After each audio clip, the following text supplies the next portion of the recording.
Hey guys, welcome back. Thanks for joining me for another video. This week I want to get into projection. I know I made a couple videos about this, and typically what we're doing is we're always thinking about other people and how are they projecting onto us. Well, we're going to start taking some accountability for when we are actually projecting on others. So like always, if you're new to my channel, my name is Stephanie. I'm a life and relationship coach. If you have not subscribed, don't forget to click on the subscribe button down below and click on post notifications, the little bell. That will actually keep you informed every week when I upload a new video with a brand new topic. So let's get into projection. So first of all, what is projection? It is basically a unconscious defense mechanism that we do when we feel something uncomfortable and we don't want to feel it, we don't want to experience it. So not only are we suppressing it, but we're actually making it your problem. We're actually putting our feelings and our thoughts and everything that feels uncomfortable inside of us on your lap.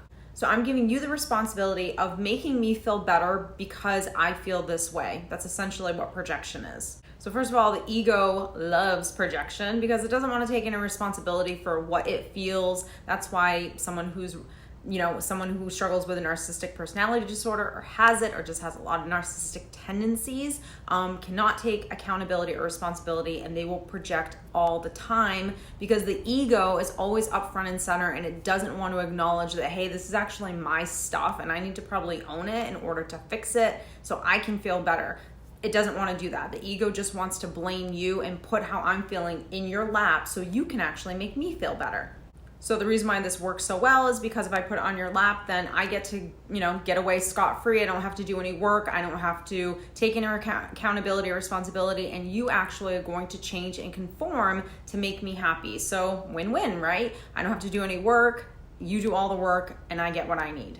Now, if you're a person that actually has low self-esteem, and suffers from codependency, you're always going to take on the projection because you are a very bendable person and you're going to conform to what someone needs so they feel better, so then you feel better because you don't like feeling that out of control feeling when someone isn't okay, either with you or just in life in general. You haven't really learned how to take a step back and separate yourself from other people's problems and feelings and opinions and have them take responsibility for them. You may not even know that you're actually doing this. It just becomes a natural, habitual thing that you've probably done over the course of your entire life.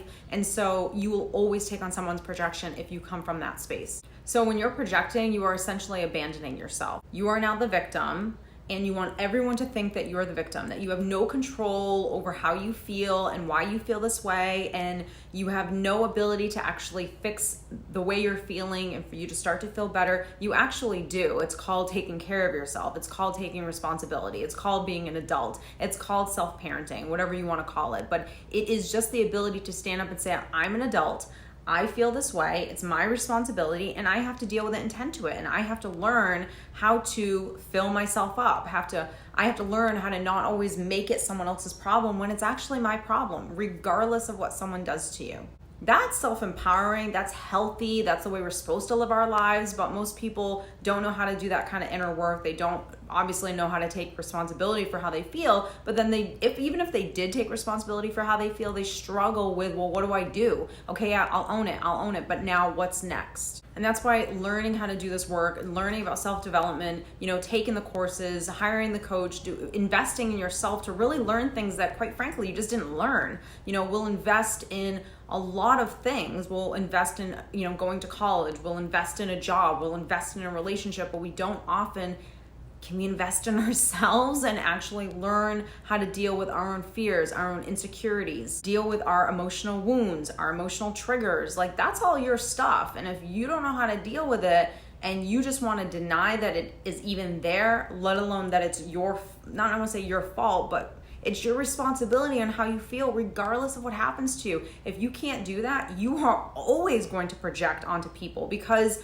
you need to feel better than what you feel right now. And if you don't know how to make yourself feel better in that moment, it's going to be someone else's problem. So not only could we be projecting kind of like the negative stuff, which is, the wounds and the triggers and all that like ick stuff, we could also be projecting the positive stuff, meaning if you're a person who just always wants to see the best in people, you believe that everyone's a good person, and maybe on a soul level we all are, and we can go to that place of thinking everyone's equal, but if we're all equal, that doesn't mean that you're going to behave in a healthy way. You still have your past and your triggers and your insecurities and your own ego, etc., which is going to cause you to move around in this world completely different than the way I would. And now we go into someone's character. So when we project positive stuffs out into the world, meaning I'm going to project that I think you are the best person in the world and I don't really know you yet, or I'm going to project that you're the man of my dreams when you're actually not.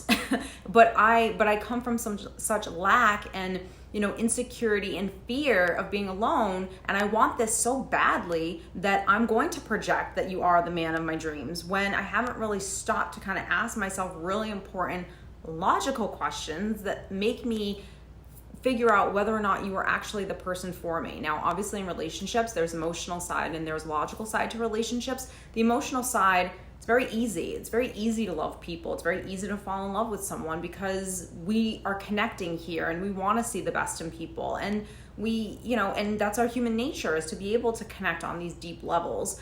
The logical side is where most people don't really do any of the work. They don't bother to really be honest with themselves to, number one, know what they want, and number two, to see if the person in front of them is actually capable of being the person that they really want in their lives. So I hope you have enjoyed this video. Please don't forget to check out all the links down below for coaching options, my programs, etc. And I will see you next week.